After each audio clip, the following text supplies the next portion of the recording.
Thank you, Beth, for playing for us today. Beth today is actually serving as our worship associate, but she's also filling in for Victoria, who is out today with the flu. So thank you, Beth, for playing double duty today, and we send our good wishes to Victoria for a quick recovery. I'm the Reverend Sasha Ostrom, the minister here at the Morristown Unitarian Universalist Fellowship, and it's wonderful to be with all of you once again for worship, for lifting up that which is of worth in this great common life that we all share together. And as we settle in for the hour on this Sunday before Thanksgiving, let's pause and center our minds and spirits around our November theme of nurturing gratitude. And we begin with words today by the Reverend Laura Horton Ludwig. The wheel of the year has turned once again. Once more the Thanksgiving season has arrived. How shall we sing our song of gratitude now? For what shall we give thanks?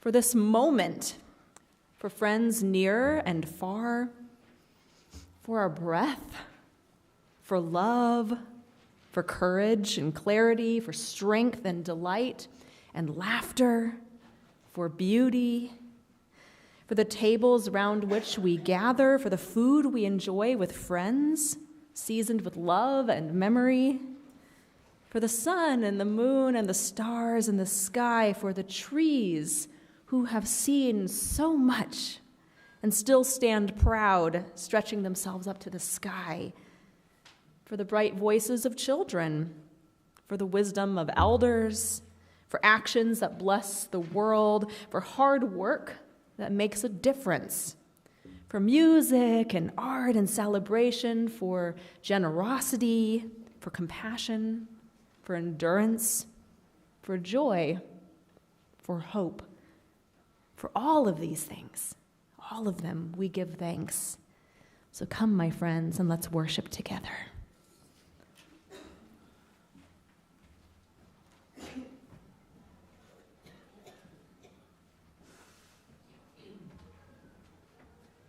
Good morning. I'm Beth Wilson, one of our worship associates, as you've been told. It is now time for us to light our chalice, the symbol of our Unitarian Universalist tradition. Would a volunteer like to come up to light our chalice? You could be small or tall or young or not so young. Anybody is welcome to come up and light the chalice. Do I see you? Do you want to come up? No? Nick is going to light the chalice. Thank you, Nick. Yes.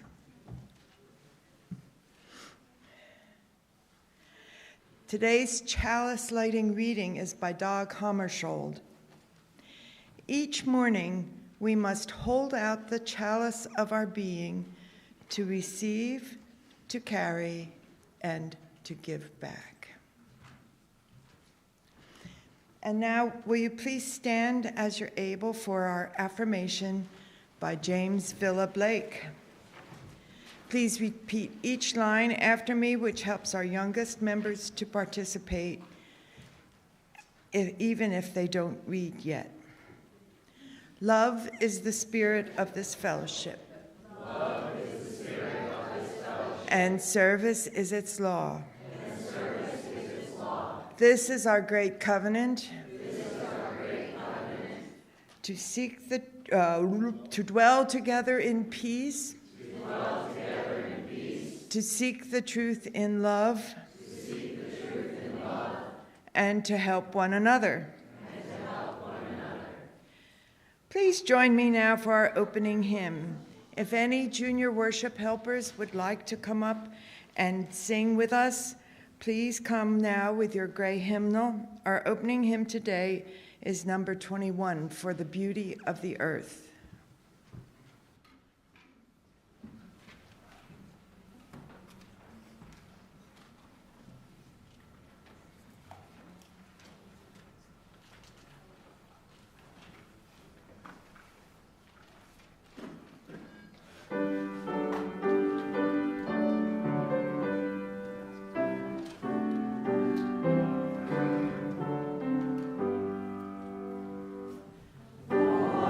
For the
morning again and welcome.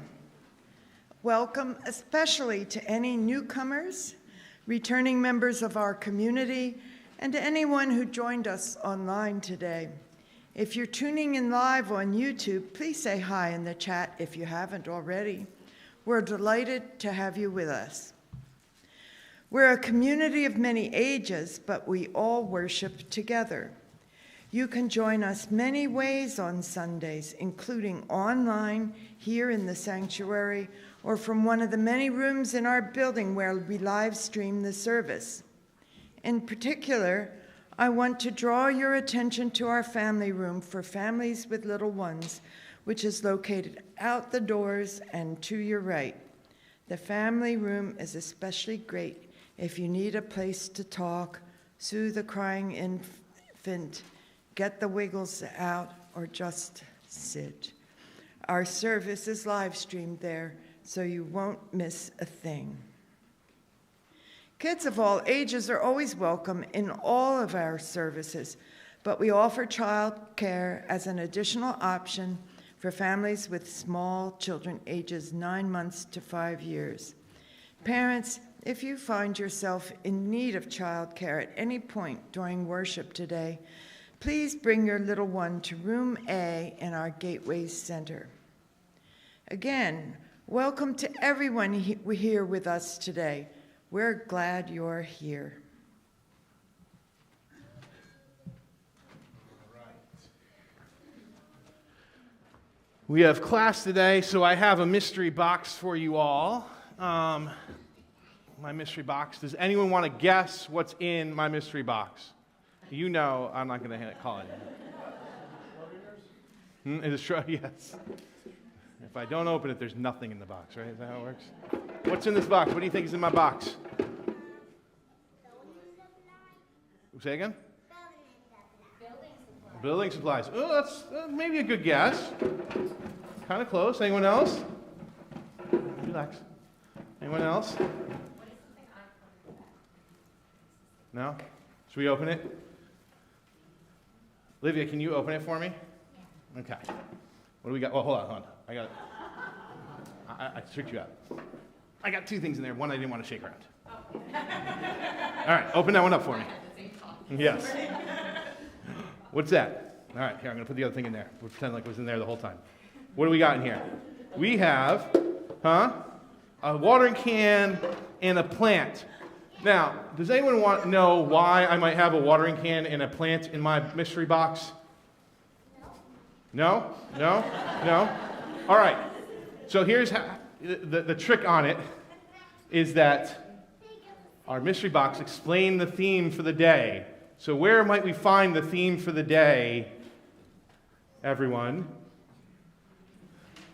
On your bullet, on your OSs, right? Your orders of service. What's the big word that's on top of there? Can any kids read it for me? Gratitude and the second part.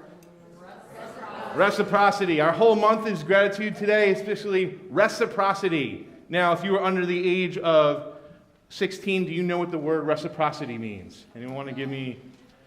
If you are over the age of 16, anyone want to give me a definition of reciprocity? Right? Reciprocity basically means giving and back, right?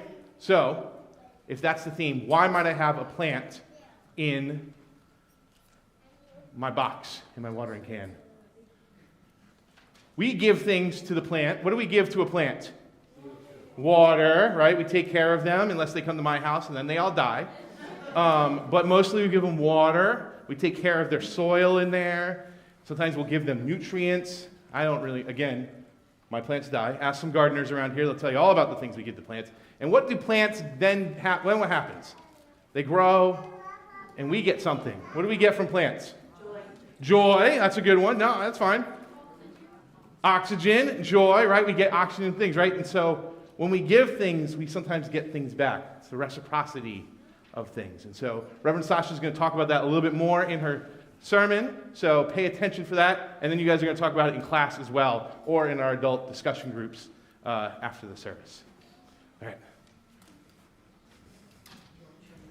Oh, I like that. Get into that a little while later, but right now it's time for our milestones and passages. Sometimes we come to this spiritual home that we all share with a whole lot on our hearts. Maybe there's a special gratitude in your life right now. Maybe you have been acknowledged for something special that you did. Maybe you won an award or had a good report card, but maybe something, sad is going on in your life too. Maybe you've lost a loved one. Maybe you've lost a job.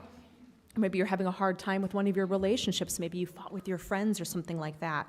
And so this is a place where we can bring all of those things that are on our hearts to our community. And you can share them here in our service. So whatever your age and whatever your milestone or passage, you can share it here by filling out our milestones and passages form online before 9 a.m. on Sunday morning. That form can be found in our newsletter as well as on our website. And we also have some paper forms that are located on the doors to your right as you are entering into our sanctuary. And we have a few milestones and passages to share today, so I ask that you respond to each of these by saying, "We hold you in our hearts."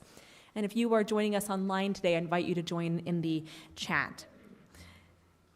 A former member of our congregation, Michelle Owings Christian, died on November 13th in Plattsburgh, New York. She was an avid drummer who sang and drummed with the choir, helped with the children's choir, and played the flute.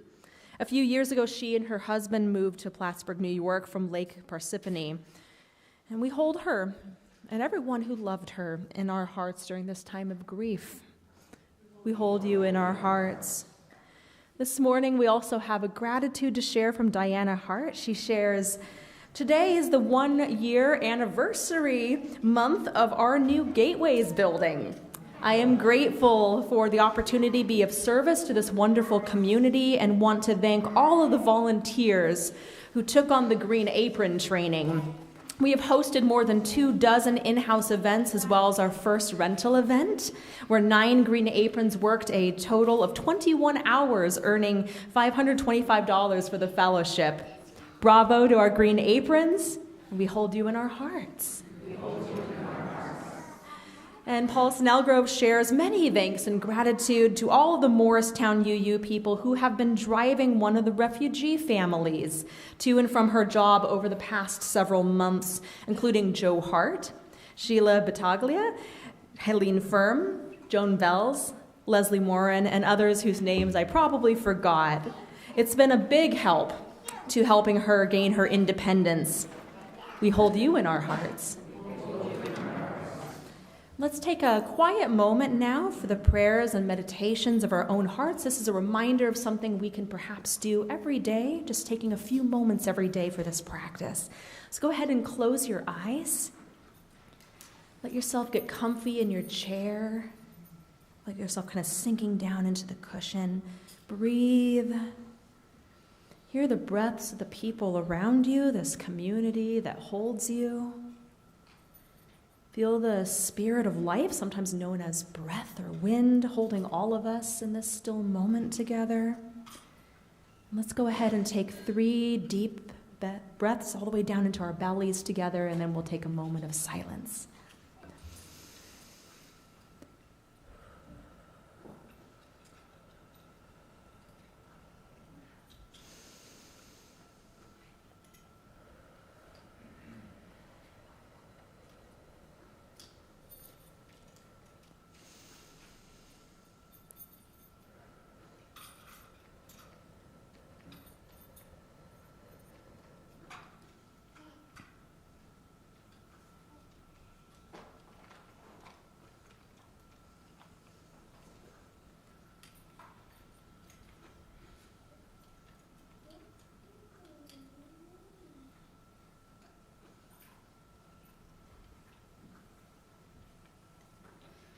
Amen and blessed be. Now let's go ahead and remain seated as we sing number 69, Give Thanks.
We come now to the time in our service each Sunday when we pause to offer our gifts of financial support to this congregation. Your donations make all that we do here together possible and also help make our wider community a better place.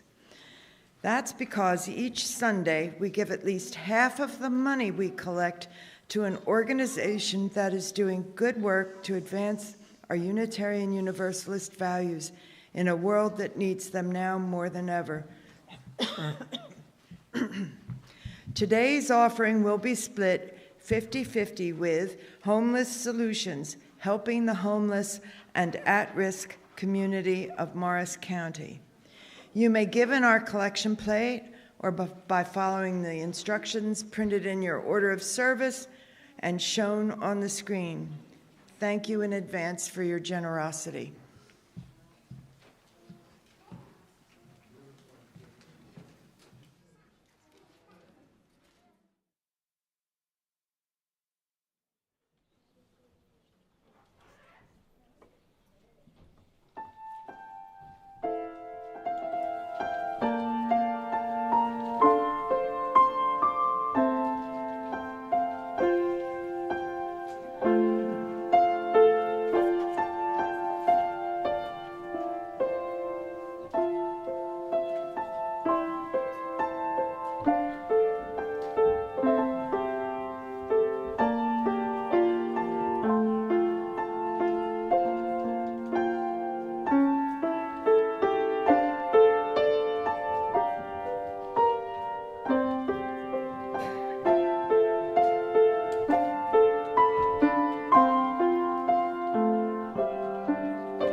And Beth selected a really wonderful reading for us today, so I want to make sure that we get a chance to do that too.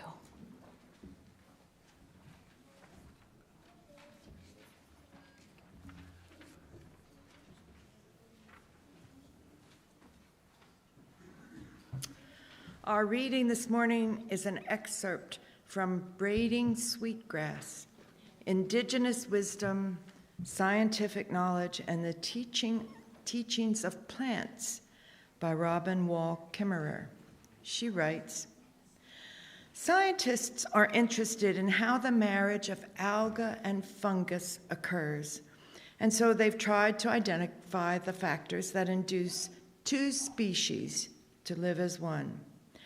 But when researchers put the two together in the laboratory and provided them with ideal conditions for both the alga and the fungus, they gave each other the cold shoulder and proceeded to live separate lives in the same culture dish, like the most platonic of roommates. The scientists were puzzled and began to tinker with the habitat, altering one factor and then another, but still no lichen. It was only when they severely curtailed the resources, when they created harsh and stressful conditions, that the two would turn toward each other and begin to cooperate. Only with severe need did the hyphae curl around the alga. Only when the alga was stressed did it welcome the advances. When times are easy and there's plenty to go around, individual species can go it alone.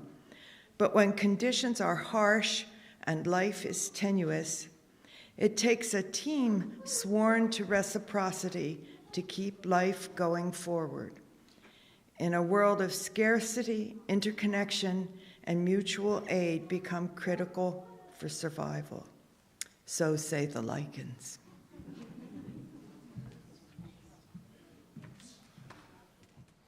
I recently listened to an interview. It was an interview with Dr. Lynn Rothschild, who is an astrobiologist who's working with NASA. And astrobiologists like Dr. Rothschild study how organisms like bacteria, fungi, plants, and even humans function in outer space. And these insights can help us to understand what kind of alien life might even be possible beyond our planet. It's kind of a really neat area of science. And in the interview, Dr. Rothschild talked about the incredible amount of work and money that go into keeping astronauts alive in outer space. You know, to survive on, say, the International Space Station, we need life support. We need food and water, we need air and protection from radiation, and providing those things to astronauts costs a lot of money. And meanwhile, down here on our planet Earth, we also need life support to survive. We don't often think about that, but it's really true. Here on our spaceship Earth, we need water and food, we need warmth and air, and we also need protection from the sun's radiation in order to survive. But our beautiful planet provides all of these things for us and provides them generously. So think about it. You know, here we all are just sitting together in this sanctuary, breathing in oxygen provided by trees, as we learned in our Time for All Ages earlier. Our planet provides us with things like this so incredibly abundantly that we often don't even think about them at all, let alone think of them as life support for us here on this planet. We think of these incredible gifts as just things that we can take for granted. And when Dr. Rothschild talked about that in her interview, gratitude really just welled up inside of me. You know, I have been given an incredible gift. We all have been given an incredible gift. Life support costs millions of dollars out in space, but here on our beautiful blue-green planet Earth, it is our shared inheritance as human beings. We are so rich, and we don't always even know it. There are so many gifts like this, too, gifts that are incredible when we really just stop and think about them. And when we pause and allow ourselves to consider them, that old feeling often wells up inside of us, that gratitude. Maybe a rush of warmth, a stirring in your heart, a flood of joy, perhaps even some tears may prick in your eyes, thankfulness welling up. And we may also find ourselves, when gratitude wells, feeling strangely restless, because gratitude has this way of moving us. Literally, we often find ourselves wanting to do something to express our gratitude. You know, long ago, the philosopher Cicero called gratitude the parent of all of the virtues. And he meant that the things that we do to try to make our world better, things like sharing, cooperation, justice, compassion, and generosity, all those things emerge from a grateful heart. And it turns out that science actually backs this up. You know, recently, neurologists discovered that gratitude actually affects the way that our brains work in a way that makes us more likely to engage in pro-social behaviors, as they're called. These are behaviors like helping, sharing, cooperating, donating, or volunteering. Our brains are actually hardwired with a couple different sets of neural circuitry. So one set helps us to move toward, draws us closer to others, promoting those kinds of pro-social behaviors. And the other set of neural circuits help push us away from others. They kind of make us a little bit more avoidant. And certain kinds of regular gratitude practices, and what kind is a whole other sermon, but certain kinds of gratitude practices can tilt this balance toward those pro-social behaviors. Can actually rewire our brains a little bit. You know, if you take a brain scan of folks who regularly engage in those kinds of gratitude practices, the pro-social circuitry in their brains just lights up like a Christmas tree. And it does so as well in a lasting way. And their gratitude practices help make them want to reach out to others, to cooperate and share, to assist. So then gratitude isn't something just passive, something we just feel in our hearts. It is also something that activates us. Gratitude moves us and inspires us to give back. And maybe that is why we sometimes talk about gratitude as thanksgiving. And so we will explore that a little bit more here soon, but let's go ahead and pause first as we do here to sing together before returning to our hymn, or to our sermon. Our song is number 175, We Celebrate the Web of Life. And let's go ahead and sing just the first 2 verses of it for now. Please rise in body or spirit.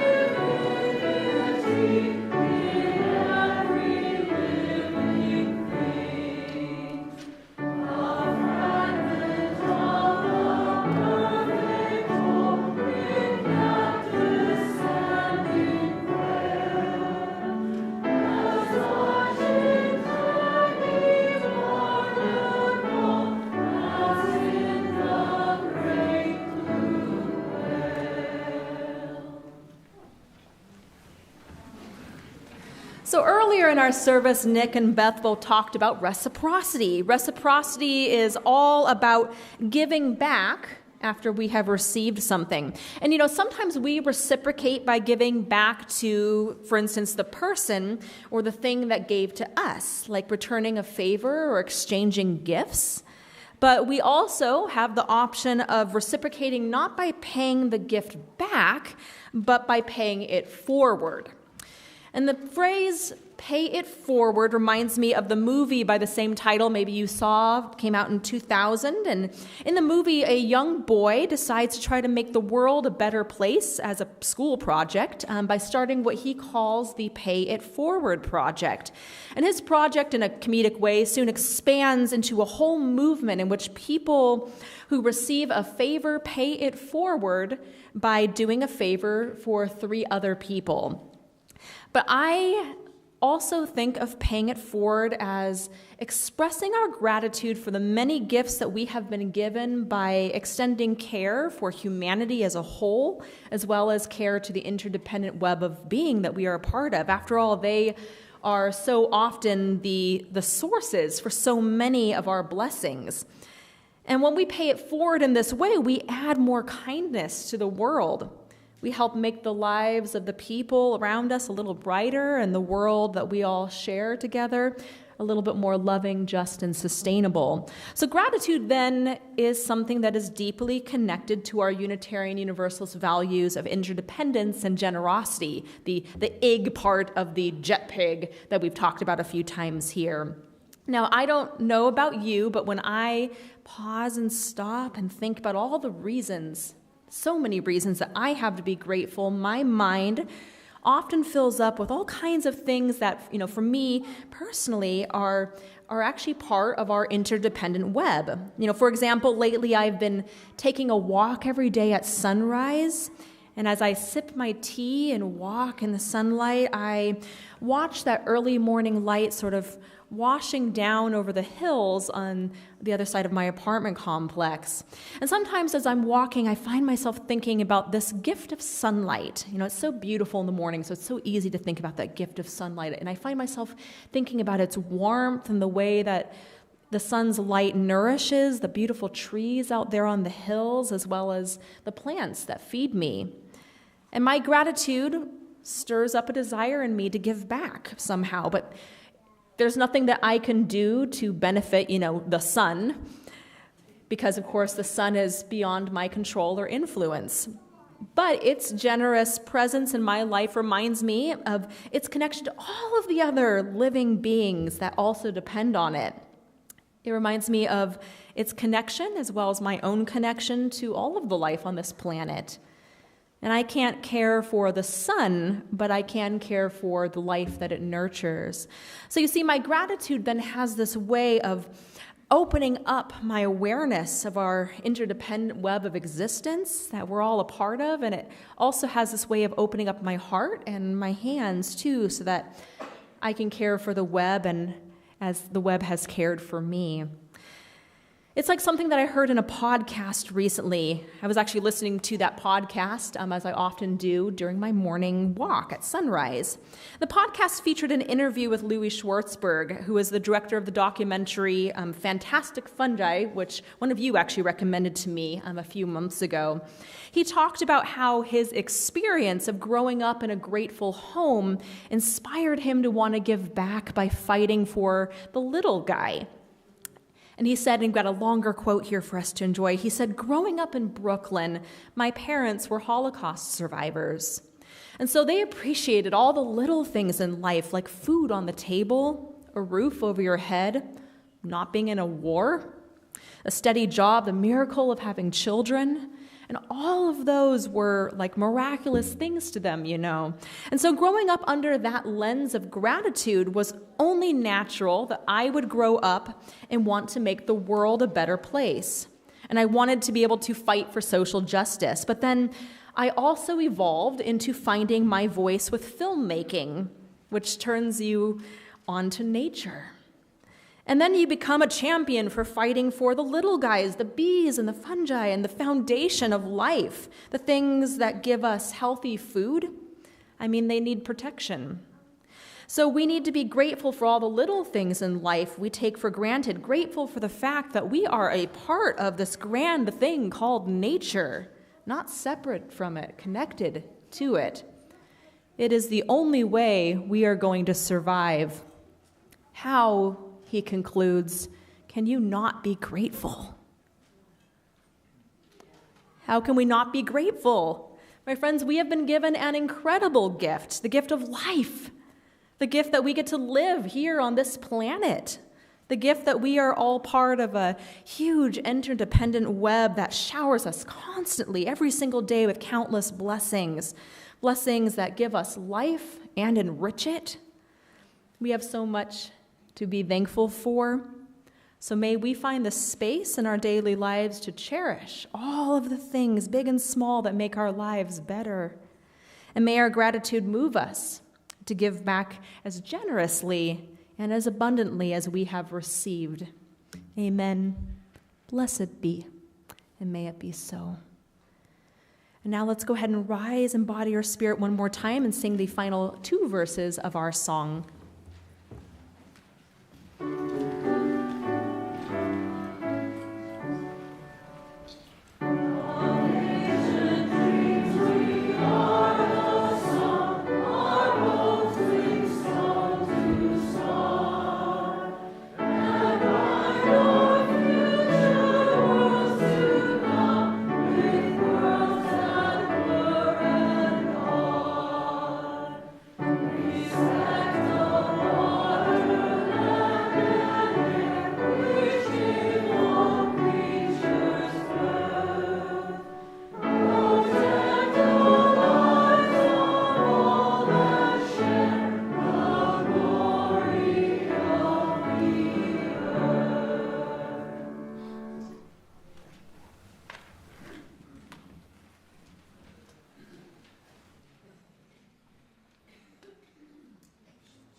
Before we close, I'd like to draw your attention to our Minutes for Ministries.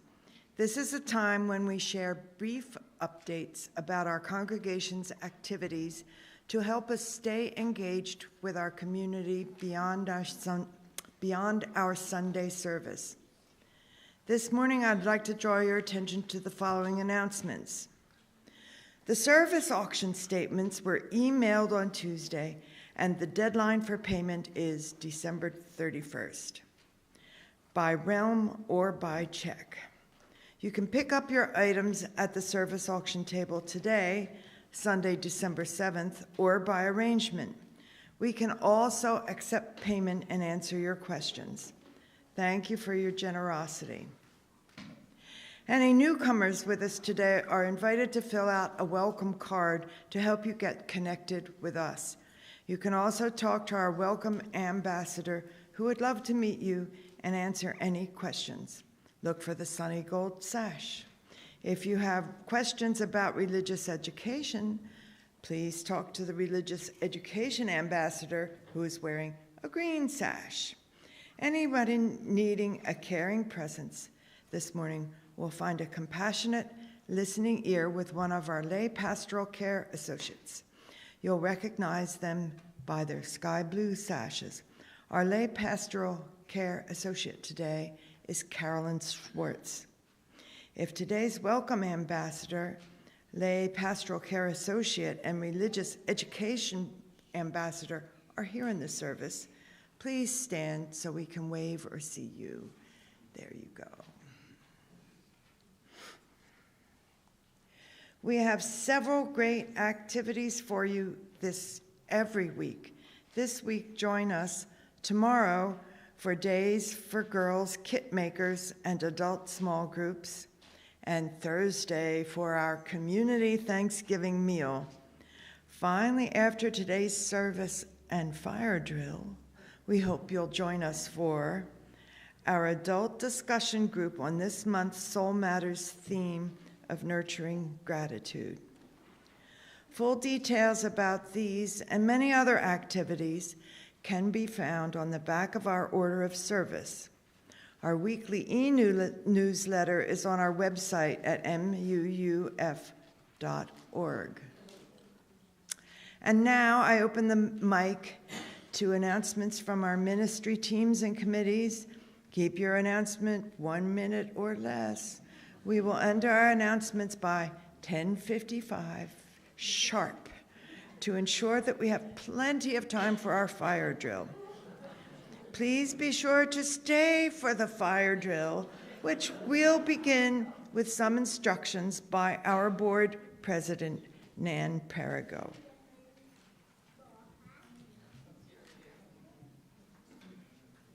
You can go to that mic.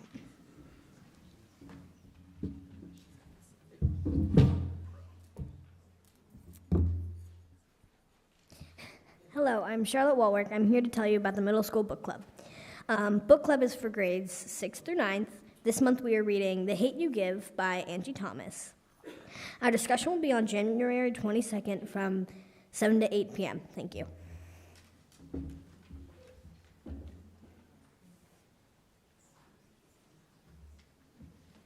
This one isn't about the fire drill. This is about open questions, and a lot of people participated with the cards last Sunday for open questions. We had a really good discussion group on Zoom Monday night and another good one yesterday in Chew Hall.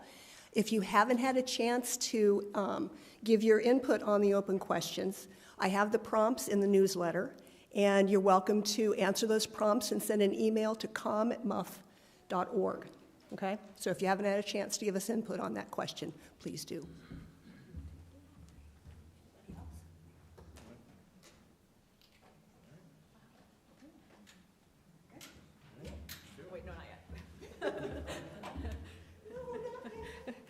We have to actually end the service first, and then we'll do the fire drill. All right, much earlier than I anticipated, it is now time for us to bring our time of worship to a close. But although we extinguish our chalice flame, its light will continue to burn in our hearts. And as we go out into our daily lives, I leave you with the words of the Reverend Richard S. Gilbert. He begins with the words from Dag Hammarskjöld that we heard during our chalice lighting. Each morning we must hold out the chalice of our being to receive, to carry, and give back. And he continues, each morning we hold out the chalice of being to be filled with the graces of life that abound, air to breathe, food to eat, companions to love, beauty to behold, art to cherish, causes to serve. They come in ritual procession, these gifts of life, whether we deserve them, we cannot know or say, for they are poured out for us. Our task is to hold steady the chalice of our being. We carry the chalice with us as we go, each meandering aimlessly or with a destination in our eye. We share its abundance if we have any sense, reminding others as we remind ourselves of the contents of this chalice we don't deserve. Water from living streams fills it if only we hold it out faithfully. We give back, if we can, something of ourselves, some love, some beauty, some grace, some gift. We give back in gratitude, if we can, something like what is poured into our chalice of being for those who abide with us and will follow. Each morning, we hold out the chalice of our being to receive, to carry, and to give back. Amen. Blessed be. Go in peace. After Nan tells us about our fire drill, and we have that fire drill. And we're going to go ahead and have our postludes. Let's go ahead and remain seated for that.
That was lovely. All right, so last week I did the whole, where you're going.